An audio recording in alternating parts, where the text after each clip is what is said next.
नमस्कार दोस्तों, स्वागत है आपका BRX न्यूज़ अपडेट एपिसोड 2 के अंदर, जहां हम लोग डिस्कस करने वाले हैं रियल एस्टेट मार्केट के अंदर क्या रहा है। जहां पे हम हर हफ्ते आपको जानकारी देते हैं रियल एस्टेट न्यूज़ के बारे में, गवर्नमेंट पॉलिसीज़ के बारे में, मार्केट ट्रेंड्स के बारे में, न्यू लॉन्चेस के बारे में और ओवरऑल मार्केट के क्या कुछ पॉलिसीज़ से आपकी इन्वेस्टमेंट पे या आपके बिजनेस के ऊपर क्या फ़र्क पड़ने वाला है। तो आज हम बात करने वाले हैं रिसेंटली 12th ऑफ मई के अंदर राजस्थान की जो बिल्डिंग बायलॉज है उसके अंदर बहुत मेजर चेंजेस किए गए हैं।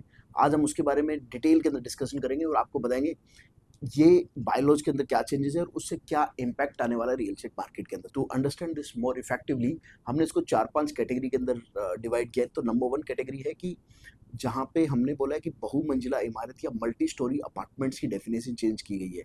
पहले ये G+8 या 18 मीटर्स की बिल्डिंग्स पे था, अब कम करके 15 मीटर कर दिया गया है, जिसका मतलब है कि G+5 बिल्डिंग्स भी अब मल्टी स्टोरी के अंदर आएगी। इसके लिए आपको एनओसीज, फायर्स और बहुत सारी एन नंबर ऑफ सर्टिफिकेशंस आपको चाहिए होंगे, जिसका एक्सपेंसेस ज़्यादा होगा। तो डेफिनेटली सी बात है कि वो जब एक्सपेंसेस डेवलपर पे लोड आएगा, वो पास ऑन करेगा कंज्यूमर के ऊपर, तो प्राइसेस अपार्टमेंट्स के बढ़ने वाले हैं इसकी वजह से। नंबर 2, जो 750 मीटर से नीचे की जो लैंड एरिया है उसके ऊपर अब मल्टी स्टोरी अपार्टमेंट्स नहीं बन पाएंगे। जो पहले आप 500 टू 750 मीटर के एरिया पे बन जाते थे, अब वो कम्प्लीटली चेंज हो गया है।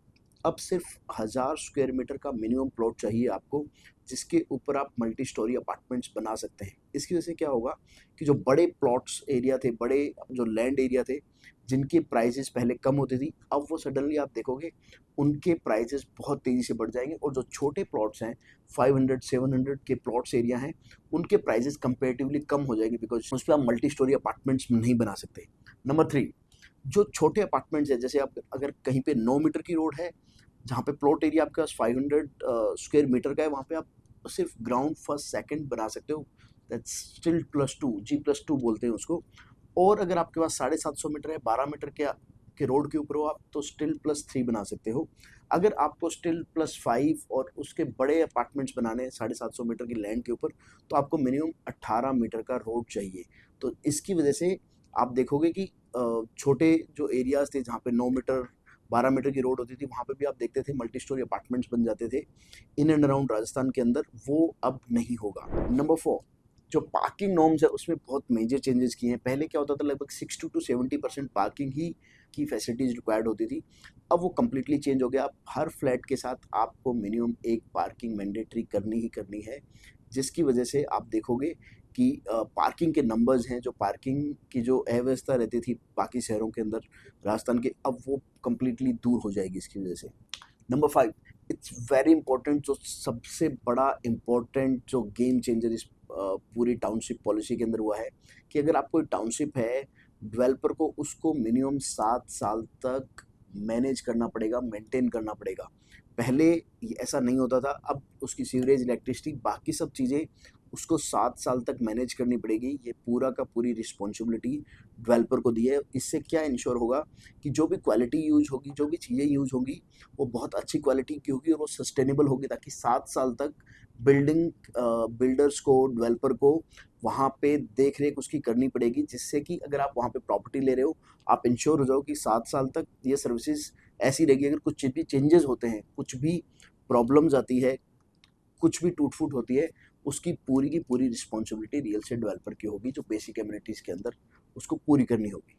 नंबर 6, जो 7 साल की हम पॉलिसी की बात कर रहे थे कि 7 साल तक उसको डेवलपर की रिस्पॉन्सिबिलिटी एरिया के अंदर आता है, इसमें एक और पेनल्टाइज करने के लिए, उसकी और रिस्पॉन्सिबिलिटी इंश्योर करने के लिए गवर्नमेंट ने क्या किया है कि जो टोटल लैंड एरिया है, टोटल जो प्लॉटेड डेवलपमेंट है, उसका लगभग 2.5% का जो हिस्सा है, वो 7 साल तक रहेगा गवर्नमेंट के पास।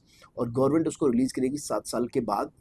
अगर चीज़ें सब कुछ ठीक रहती है 7 साल तक, रोड, सीवरेज, इलेक्ट्रिसिटी, ये सब चीज़ें, अगर कुछ भी वहाँ पे चेंजेस होता है, अगर कुछ भी चीज़ें ठीक नहीं पाई गई और डेवलपर ने उसकी रिस्पॉन्सिबिलिटी नहीं ली, तो क्या होगा कि वो जो 2.5% का जो हिस्सा लैंड का रखा है, गवर्नमेंट उसको सेल करेगी और उससे उस पर्टिकुलर टाउनशिप की रख रखाव करेगी। तो इससे 2 चीज़ें हुई है। नंबर 1, एक तो ऑफ कोर्स क्लाइंट इंश्योर हो जाएगा, एंड सेकंड डेवलपर के लिए, जो हमको लग रहा है कि डेवलपर के लिए एक बहुत अच्छी चीज़ होगी कि जब वो 2.5% का एरिया 7 साल के बाद, हमको लगता है वहाँ पे प्राइजेस लगभग 2 से 3 गुना हो जाते हैं। तो डेवलपर को भी फ़ायदा होगा कि अगर वो 7 साल तक उस प्रॉपर्टी को मेंटेन रखता है, तो आने वाले 7 साल के बाद सपोज़ करो आज कोई वहाँ पे लैंड कुछ 50 लाख का है, तो हमारा मानना है कि वो शायद सवा करोड़ रुपए, 1.5 करोड़ रुपए के आसपास का हो जाएगा। इससे डेवलपर को भी फ़ायदा है कि वो उसको रख-रखाव करे उस सोसाइटी को, और जो वहाँ के कंज्यूमर हैं उनको भी फ़ायदा है कि डेवलपर की रिस्पॉन्सिबिलिटी अभी भी है। उसका स्टेक चाहे कम हो, 2.5% हो, वो अभी भी है, जिसकी वजह से वो चीज़ें मैनेज रहेगी।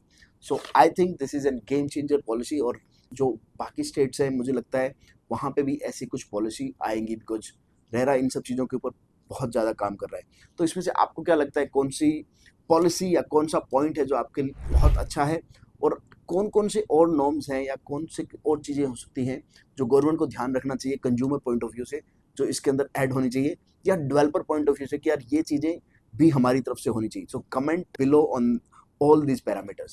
सो thank you so much, this Anil Soni signing off, thank you.